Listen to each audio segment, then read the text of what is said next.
아직도 제2차 세계대전 때 전투기 제로센의 향수에 젖어있는 일본의 자존심이 산산조각 났습니다. 꿈을 실은 부활의 날개라며 야심차게 추진해온 제트 여객기 국산화 사업이 날개를 펴지 못한 채 추락했습니다.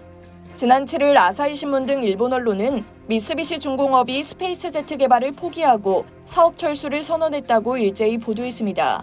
미쓰비시 중공업은 정부의 지원을 등에 업고 2008년부터 15년간 총 1조엔, 우리 돈 10조 원 가까이를 쏟아부으며 최초의 일본산 제트 여객기 스페이스제트를 개발해왔지만 결국 사업을 접었습니다.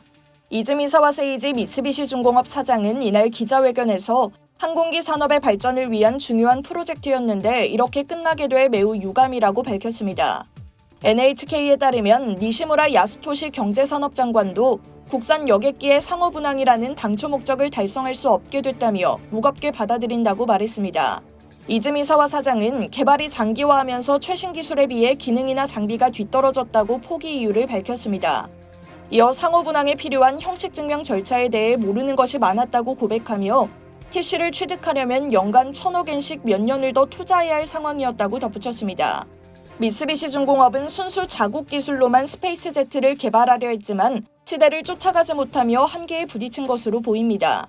이처럼 자국 기술을 고집한 이유는 태평양 전쟁에서 이름을 날린 제로센에 대한 자긍심을 스페이스제트로 되살리겠다는 의도 때문이었습니다. 제로센을 만든 장인 정신을 다시 과시할 기회로 본 것이죠. 일본은 군국주의의 상징이기도 한 제로센을 아직도 잊지 못하고 있습니다. 2006년 제로센을 소재로 한 소설 영원의 제로가 베스트셀러가 되며 2013년 영화로도 만들어졌는데요. 같은 해 세계적인 애니메이션 거장 미야자키 하야오는 제로센 설계자를 주인공으로 한 작품 바람이 분다를 스크린에 올렸습니다.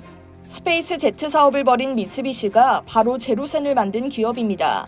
미쓰비시가 1939년 첫 생산한 제로센은 태평양 전쟁 초기 뛰어난 성능을 자랑하며 맹활약한 함상 전투기입니다. 전쟁이 막바지로 치달을 무렵에는 가미카제 특공대의 자살 공격에 사용돼 악명을 떨쳤습니다. 2차 대전 후 일본은 미국에 의해 7년간 항공기 개발이 금지됐고 제로센을 만들어낸 기술도 발전을 멈추고 말았습니다. 금지 조치가 풀린 뒤 일본은 다시 항공기 개발에 나섰고 1962년 프로펠러 여객기 YS-11을 만들었지만 가격 경쟁력에서 밀려 10년 만에 생산을 중단해야 했습니다. 그래서 일본 국민이 스페이스제트에 거는 기대가 대단했습니다.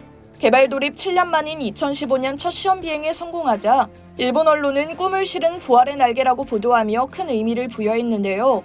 제로센으로 상징되는 일본 항공기술의 부활 신호탄에 일본인은 감격을 감추지 않았습니다. 하지만 거기까지였습니다. 첫 시험 비행 직후 날개 부분의 강도가 부족하다는 결함이 밝혀졌고 이후에도 계속 시행착오를 겪으며 잇따라 납기를 연기해야 했습니다.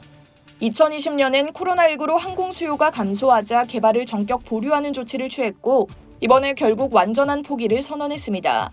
제로센 영광의 부활을 기대한 일본인의 꿈도 꺼져버린 겁니다. 이상 여의도TV였습니다.